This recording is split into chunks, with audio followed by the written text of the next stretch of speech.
Hello, I'm Julie Levitt-Learson for Fairfield University, and this is my lecture on Fashion of the Depression Era 1930 to 1945. Just a quick refresher of kind of the major events of this decade and a half. This time period is overshadowed by the Great Depression. This is the global economic slowdown that really kicks off in October of 1929 with a stock market crash. But we also have farming collapse, particularly in the United States, and shaky European republics falling to populist strongmen. So it is a tough decade, kind of no matter where you are. As time moves on, certain countries, including Italy, Japan, and Germany, beginning to act aggressively towards neighboring territories. This eventually leads to the Second World War. Um, and while, again, that is another period of incredible loss of human life and untoward destruction and all kinds of upheaval around the world, war production also brings the US economy out of the Depression. But while all of this is going on, cinema, particularly American cinema, becomes this means of escapism. It's continuing to show glamour, not despair. And American audiences, as well as Europeans, spend their money going to the theater. This is called the golden age of Hollywood. And Hollywood begins to really lead the way in terms of fashion. So I've just shown you two images from the golden age of Hollywood, which was Fred Astaire and Ginger Rogers from the mid 30s. And of course, at the same time, this is what's happening with um, non-glamour celebrity types in America. We've got some displaced tennis farmers in Texas. We have wife and children of a sharecropper. I believe that's Arkansas. And then we have migrant workers and day laborer vegetable pickers in Florida. So two opposite ends of the spectrum at the same time. Let's start with some early 1930s day dresses. I'm separating our looks into day wear and evening wear like I did for the 20s. People still are dressing differently in the evening than during the regular work hours, but much less fussy and rigid and specific than the fashion rules were during, say, the Victorian era. You can look here at the silhouette. Hopefully you're seeing some changes, a shift away from that angular boyishness of the 1920s and a return to an emphasis on the curves of the female body. Nowhere near as extreme as the corseted figures from the 19th century, but definitely a more feminine shape here. Longer hemlines you can see too. We've gone well below the knee to the mid-calf. And fabrics, can be kind of light and flowy. They can be a little bit more crisp or have a firm hand to them, what we would say, but still kind of an ease of movement with the body. Looking at some suit dresses and a coat there in the middle, maybe. You can see the emphasis now has still that long and lean vertical, but there's more tailoring than there was in the 20s. Now looking, you can see there's a belt on every one of these looks at or slightly above the natural waistline. And that's sort of emphasizing, again, a smaller waist. And there are some kind of style lines and little details on these dresses that are accenting the vertical. You can see like in the vertical stripes on the suit on the left, you can see with that asymmetrical closure on the suit on the right, you can see those little godets or pleats in that skirt on the far right there, that little tie at the neck. All of this is drawing the eye up and down the figure. And of course, heeled shoes that make the figure appear slightly taller. And then you can also see these are all accompanied with kind of small, neat hats perched on the head, often at an angle. So the cloche has finally passed out of style, and we're seeing a greater variety in hats. In evening wear for the early 1930s, we see this moving away from the 1920s idea continuing. We have silky fabrics that are skimming the body and kind of hugging curves and have some shine and some gloss to them, but are relatively simple in terms of color and adornment, right? It's all about the cut. And what's interesting about the cut in the 1930s is that often where evening dresses were cut on the bias. This means if you remember all the way back to the beginning of the semester talking about weaving fabric, when you weave fabric on a loom, you have threads going up and down and you have threads going side to side. That's the straight of the grain, those up and down threads. And normally those threads hang straight down to the floor. But if you take your square of fabric from your loom and you tip it at a 45-degree angle so that the lines are kind of going diagonally across, now you have something cut on the bias. And what that does is create this lovely figure hugging and then kind of natural spreading out at the hemline look that we've got going on here with these bias cut gowns. And one of several couture designers from this era who'd really mastered the art of draping and bias cut is Madame Vianney.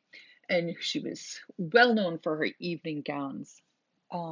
She was kind of a master at just draping and cutting fabric into panels that looked effortless but molded to the body and had this real elegant draping effect. You can see it in the sleeves of this gown on the left and the cowl in both of these gowns. And then the way the skirt panels on the right are just kind of flowing like liquid down the body. It looks effortless, but there's a lot of math and geometry going into mastering these looks. She's using soft, drapable fabrics like silk crepe and satin charmeuse, which makes that shine that we saw on the last slide. And these are fabrics that have enough weight to allow for this beautiful draping effect. Of course, underneath dresses like this, a good girdle that has this sort of like elastic panels in it to hold the rounder parts of the body in place is kind of key to achieving the fashionable silhouette. Moving on to mid-decade, looking at daywear again, you can see we've got dresses, we've got that suit dress kind of look, or we have blouses or sweaters paired with skirts. So very practical, right? Trying to kind of get the most out of your wardrobe. Check out this ad in the middle. They're calling this the variety dress, that you can change your look by just swapping out the collar, maybe changing the belt, maybe adding a piece of costume jewelry. This is how, during the Depression, you can kind of get the most bang for your buck and make one outfit seem like several. You can vary that look through your accents. You can see other things happening here. Hemline seems to be shifting back up towards the knee again. Skirts remain slender, but they're kind of adding a little bit of volume at the bottom with those hidden pleats you can see on some of these. We're also playing with style lines. You can see the kind of sewn down pleats on the skirt in the middle, and also some decorative elements in the sewing of the bodices. You can see like that peplum on the dress in the middle. Check out the sleeves. They're starting to kind of widen again, but softly, and lots of little decorative touches. Knitwear, which had been introduced into high fashion in the 20s thanks to Coco Chanel, is remaining in fashion. So sweaters, also wool crepe for dresses is another textile that's often in use. But if you need a dress to wear while you're doing housework, cotton is the way to go. Here are some examples of some cotton house dresses, or they're also called Hooverettes. I am guessing because of the Hoover vacuum cleaner. So this is a dress to wear while you're doing housework. House dresses could be cotton, sometimes rayon, which is an artificial silk that was starting to be manufactured in the 20s and 30s, but they would obviously be washable. And they're one-piece dress. They're going to be below the knee to mid-calf, and oftentimes in print, and then sometimes decorated with contrasting buttons or a collar or little ruffles or things like that. Many of these have pockets because you need something practical, and you kind of touch up this kind of dull work dress with, cute prints or small kind of contrasting details. Evening wear in the mid 30s, That long column-like silhouette continues. The skirt goes all the way down to the floor. There may be a train, but look at the sleeves starting to bell out again. Look at the soft draping at the bodices. Look at the kind of daring open back that is then held together with a button right at the neckline. Still that smooth curve over the natural curves of the body, but a fairly narrow silhouette. And as the decade progresses, one feature that seems to gain popularity with evening dresses is these kind of ruffled sleeves. You can see images in this year's Roebuck catalog, and on the right-hand side is an existing 1930s polka dot organza gown. Again, probably cut on the bias in some areas to make those ruffles really flutter. And you can see kind of that detailing at the bodice where we've got kind of like triangle shapes cut into the fabric to help drape and kind of mold around to the body. Again, emphasis on the waist. You can see those jeweled belts or sashes at the waist. It's slightly raised maybe. And then that long, narrow column of a body that flares out towards the hem. For outerwear, a good cloth coat, fur if you can manage it. One way to make this work is to have a wool coat with fur trim. You can see the coats are becoming more tailored. They're less boxy than those 1920s coats. We still kind of like that off-center wrapping effect with the coat. We've got some narrower sleeves. We've still got some pretty wide collars at the top and some interesting details at the neckline. But even though this is a decade of thrift, we still have couture designers who are pushing the envelope of fashion. And one of my favorites from this time is Elsa Schiaparelli, or Scap, as she liked to be called. And she was into avant-garde. She says, in difficult times, fashion is always outrageous. And boy, was her fashion outrageous. You can see here some examples of her work. There are many more as well. So let's start looking at that little sweater on the bottom center image of this slide. It is one piece that has been knit together with two color threads. And so she has designed the flat image of a bow and collar and cuffs into the knitted pattern to make this sweater, as opposed to having a woven blouse that has a three-dimensional tie and contrasting cuffs. So she's kind of giving us the image of those details, but they're just drawings of them as they were kind of built into the manufacture of the single garment. On the left-hand side is a coat from 1937. And you can see she on the back, she's kind of embroidered and embellished that kind of trompe l'oeil effect of, is it a vase with flowers or is it two faces kissing? And in the top center is one of her more whimsicals. This is something that is a hat, but looks like an upside down shoe worn on the head. So she called it her shoe hat. She worked with avant-garde artists like Jean Cocteau and Salvador Dali to create some of these looks, and she just really kind of enjoyed being unexpected. On the right-hand side of this slide, you can see a kind of less avant-garde look that she's designed. It's a dinner suit. And again, kind of impeccable tailoring, lovely vertical lines, some interesting detail on those sleeves. Check out the detail on the pockets at the front. And in her signature color, this kind of shocking pink. As the decade draws to a close, we see those hemlines creeping back up to just below the knee.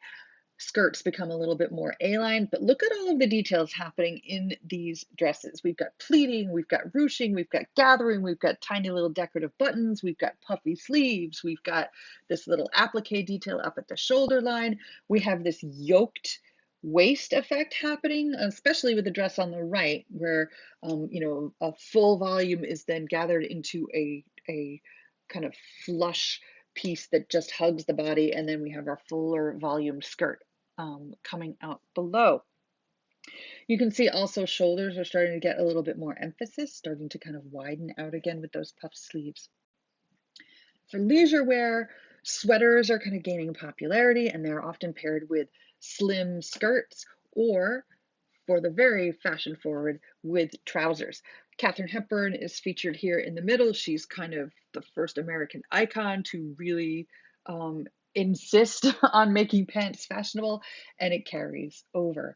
I'm still considered rather shocking for a woman to wear pants, but there they are doing it. So you can see they're high-waisted, wide-legged, um, still rather feminine, often made out of wool, could be wool crepe, could be a wool flannel, but paired with feminine blouses and sweaters. And one of my favorite leisure wear looks from this era, picture these in those Art Deco hotels from the last slideshow, right? Beach pajamas.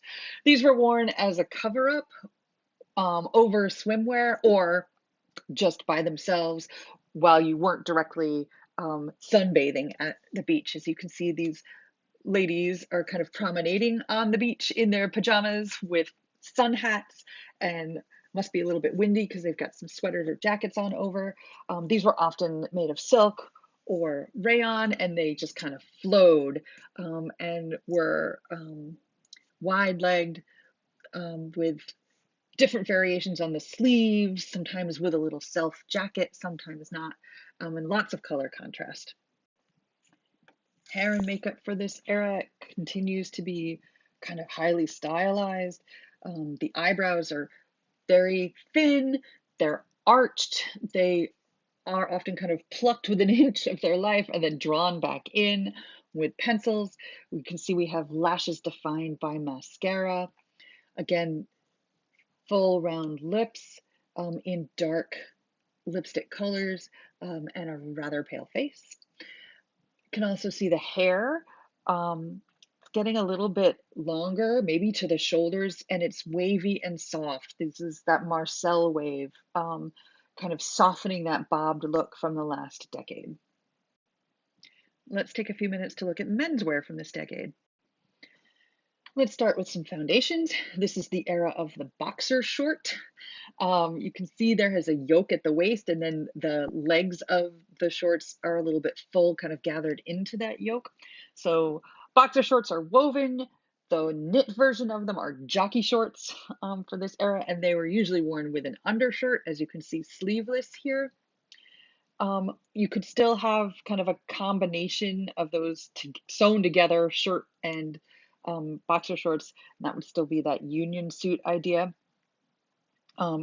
This look is kind of adapted from sports and then just kind of carried over. You can also see men's pajamas for this era, these two-piece as opposed to that long nightshirt we saw from eras past. You can see some nice ideas of contrast. Pajama tops can either go over the head like the gentleman on the left, or they can button down the front like the gentleman on the right. They have their origins back in Asia. You can see that kind of continuing with those frog closures on the gentleman on the right, sort of implying that Asian influence, but quickly sort of becomes Europeanized and Americanized. Lastly, I wanted to show you the socks. They're held up with garters around the calf until we develop elastic within socks themselves. The line of men's suits for the 1930s, we still want that three-piece jacket, pants, vest happening. Double-breasted seems to be becoming more popular. Still a rather trim look, but not quite so nipped in at the waist anymore. But as you can see, that shoulder line is starting to kind of extend slightly past the natural shoulder in these images here. Vests are still considered a must, especially if your suit jacket is single-breasted. You can see the tie in the gentleman on the left-hand side of that right-hand photo. You can see the waistline of the pants is well above the natural waist. You've got to hold them up with suspenders, and that means the tie is going to be short. But you can see ties kind of in bold, contrasting colors and patterns, sometimes reflecting deco style lines, and sometimes kind of other motifs and figures. By now, men's shirt collars are constructed as part of the shirt, no more separating that collar to wash it separately. You can check out those beautiful shoes. Some of them are two-toned and can be in a relative wide variety of colors. If you're going out of the house in the daytime, you still need a hat. The hat of choice for this decade is the fedora. And here's an image from a fashion catalog showcasing men's suits. You can see the fedora there, you can see the three-piece, you can see double-breasted, single-breasted. You can see how the shoulders are widening. The waist still comes in, but it's not as severe as it was in the 20s. Pants, we no longer have those Oxford bags. We have that really crisp crease down the front. Pant legs are cuffed.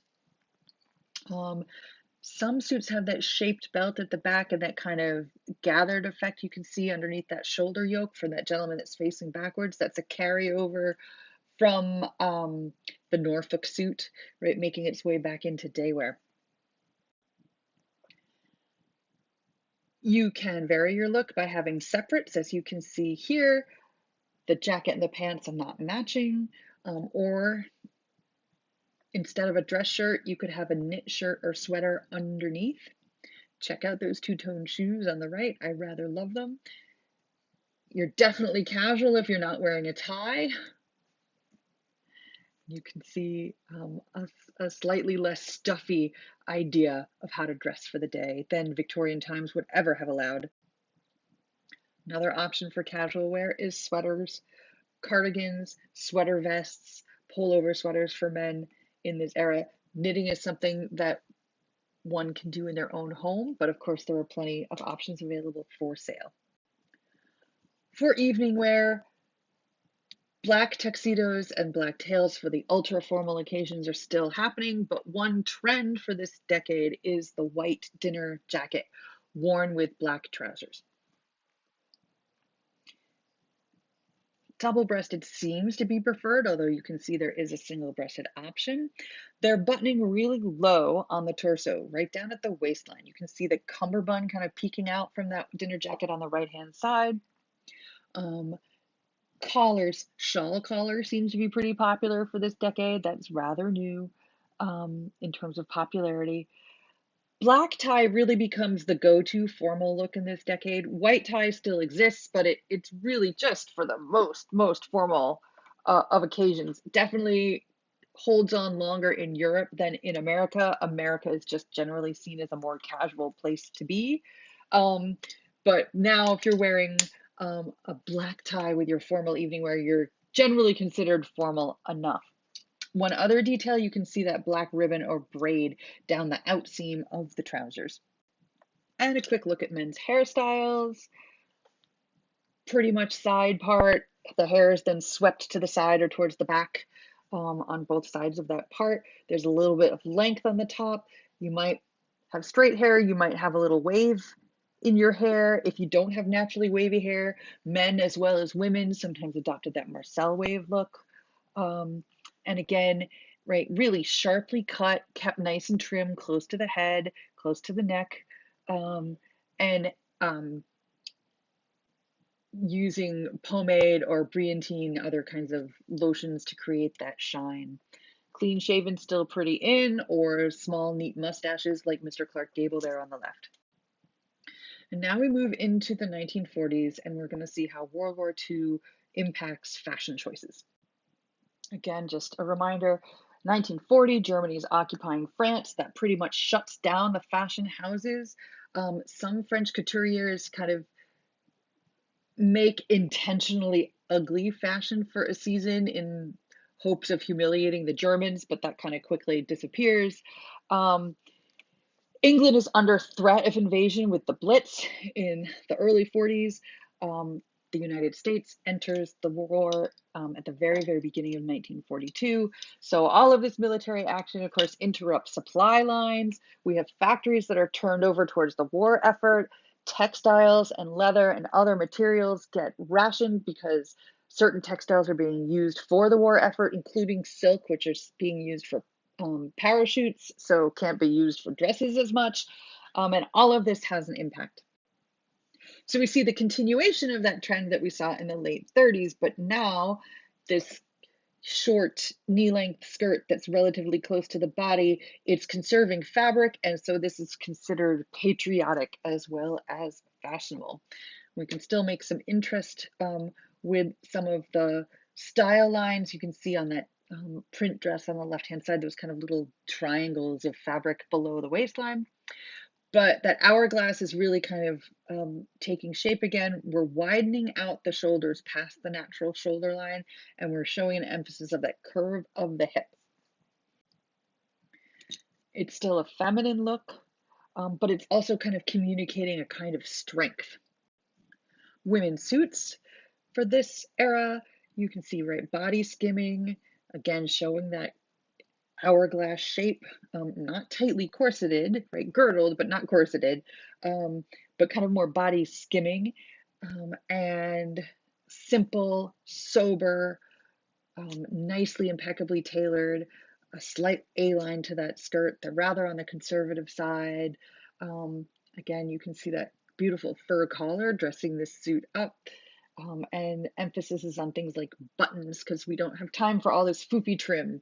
So something very practical like a button is going to become our kind of ornamentation. And you can see a military influence in women's suits, right? They're copying men's suits in many ways, that wide shoulder, that kind of nipped in waist, the belt at the waist in some cases. Um, the fabric for them is a thicker wool, more like men's uniform wear, in the double row of buttons. This outfit here on the right hand side, it's an Eisenhower jacket. You can see that belt right there at the waistline that kind of cinches the jacket in at the waist. You can see those flap pockets that look like men's uniforms. Still have our separates. We have blouses, sweaters, and skirts. Again, knee length, creeping just above the knee here, you can see in these ladies, right? Um, a little bit of pleating or gathering to create some fullness so that the skirt moves with the body. The blouses are nicely shaped to the body so that there's kind of air around the body. They're not cinched like a suit of armor, like some of those 18th and 19th century bodices, right? Um, but we're not wasting a lot of fabric here. Coats for this decade are kind of following that same look. They are shorter. You can see that they are knee length. There's a slight boxier fit to them from that glam 30s look. Um, Again, that padded shoulder, military styling, kind of trench style influence bleeding in from the military, and worn with fedora styled hats. Hair and makeup for this decade. All right. So hair is getting a little bit longer and softer. We're at that shoulder length and often in short rolls. You can see a variety of looks of, regular everyday women there on the left, right? Practical, out of the face, off the back of the neck. Then on the right hand side, you can see some more glamorous looks from Hollywood idols and singers. There's no more gel slicking the hair back, but you can see we're um, playing with kind of height and volume with the hair. You can see those women on the top, how the hair is kind of like poofed up in the front. Um, that's called the pompadour, right? Goes back several centuries. Here it is again. You can also look in the makeup that we're kind of having a softer look with this makeup. It's a little bit more natural. The eyebrows are less plucked. They're of medium width. They're still arched, and you can see they're still filled in with pencil, but I think women look less surprised in this decade than they do in the 30s. Um, you can see there's lots of mascara, but not a lot of eyeliner, and subtle shadow colors, subtle colors on the cheeks, but those lips are still red and um, noticeably so. No longer that bee stung Cupid's bow look. They call this look a hunter's bow. Emphasis on that full upper lip with a nice arch as well as a rounded lower lip. So it's generally a little bit softer. It was seen by some as patriotic for a woman to continue to wear lipstick during the war. It was uh, an act of showing her femininity, and the red color was sort of related back to the flag in America, in England, in France. And so we were showing our patriotism by wearing red lipstick. One thing that is going on is that we do have shortages and rationing of supplies. So some makeup products were difficult to come by, as well as fashion products. And one kind of iconic way to style the hair in this era is called the victory rolls. You can see them, the top right hand image of Gina Lollobrigida. You can see the hair is coiled up, sometimes over a little pad and held in place with bobby pins, often asymmetrical, although you can see the factory woman on the bottom right image. Hers are pretty even at the center of her part, and the hair is just rolled up and then pinned in place off the head. They were called victory rolls, I suppose, to make us feel like we were winning, but they were definitely a popular look through the war years. Another thing that's happening during the early 40s, during the war years, is women were taking men's place in the workplace, in factories, on farms, in offices. And so some of the clothing is going to reflect that. We have workwear being built specifically for women, like these overalls, like these land girl uniforms here on the right-hand side. And of course, most famously, Rosie the Riveter. You can see these women here. They're on the USS Midway. This is about 1942. So they are working on military support right here. They're in their denim overalls. They've got blouses or sweaters. Their hair is tied up in turbans or handkerchiefs to keep it out of the way. And they look strong and capable and happy to be doing it. Let's turn towards menswear. We kind of continue that trend from the 30s, but now that many men are serving in the military, men's civilian suits take on that air of military proportions as well. So shoulders get extra wide and padded to help further that width. The waist, again, right, looks small in comparison. It's not tightly tailored and kind of youthful, feminine, the way men's suits were in the 1920s. This is a very manly look, but it's sort of that athletic linebacker frame. To help with that sense of width, we've got some really sharp cut lapels. Often instead of a notch, we have a peak lapel, which means the bottom half of that lapel is wider than the top and it's stretching out towards that shoulder seam. Again, double-breasted tends to be in. A lot of military uniforms are double-breasted, and so that trend carries over into civilian wear. Shirts and pants, as you can see, continue. We've still got that high waist on men's pants. Not a lot of bulk at that waistline, right? Not a lot of pleats and gathers there. It's smooth at the waist and then gently kind of filling out to a wide, straight leg that goes all the way to the ankle. You pair that with a wide tie that's fairly short compared to our standards. And look, zippers have replaced button flies and belts are starting to replace suspenders. A few examples of leisure wear from this era: separates, right? The linen suit is great for when you're vacationing in Florida, although who was doing that in the early 40s, I don't know. The pullover shirt, you can see in the gentleman on the left-hand side of that black and white photo, right? Short sleeves, it's knit, it's got a collar, it's got one or two buttons. Sweaters or casual shirts, and check out the loafers he's wearing as opposed to lace-up dress shoes. Men's hairstyles for this era, they're a little bit long and wavy, especially on the top, but still kept pretty close cropped to the sides. So you can see there's still some gel in there, but it's a much less slicked down look. I wanted to spend a little bit of time talking about the zoot suit. This is a stylish counterculture symbol. So this is definitely not everybody wearing them, but small subcultures, particularly in America. This look originated with young Latin Chicana men in Southern California and with young African American men and Latin men in New York and Chicago. This is kind of, if you look at it, right, it's an oversized suit.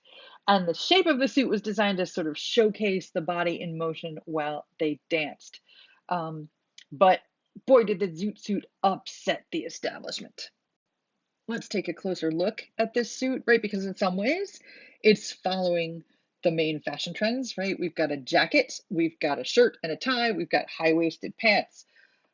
But what else is going on here? Well, wide lapels, extra wide shoulders, um, and check out the sleeves. They're really full. Sometimes these custom sleeves are made to be like balloon, like you kind of pleat that fabric in so that they are really wide through the arm and then tight again at the wrist. The jacket is extra long. It goes well past the hip line, almost to the knee. Um, it tends to be on the full side. The pants, extra, extra full. They're way up high above the natural waistline. And again, that fullness has all of these pleats in it. And then they're narrowed back again at the ankle, right? So they're kind of pegged in. Often worn with two-tone shoes and an extra wide brimmed hat, like a fedora that the brim is kind of stretched out. Definitely worn with a colorful tie and a colorful shirt, sometimes with a long chain for like a pocket watch there. And so this suit was, an expression of cultural identity and an expression of, fashion preference. It's youthful, but, authorities considered it unpatriotic and thuggish, especially the white military. And this led to the Zoot Suit riots in the summer of 1943, where off-duty military personnel were kind of picking fights with young men in zoot suits and brawling. And of course, the ones that ended up in jail were the boys in the zoot suits, because they said that with the war going on and everybody trying to ration fabric, this was an extravagant waste of fabric. The argument was like, well, I'm only buying the one suit and I'm going to wear it until I wear it out. So I'm just using the same amount of fabric as you are.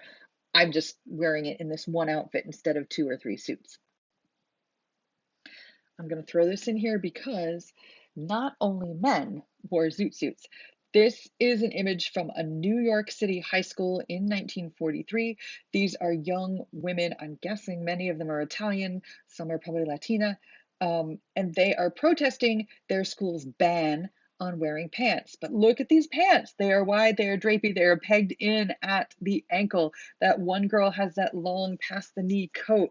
One girl has a chain just like the Pachuco boys, right? These girls are expressing counterculture identity here as well.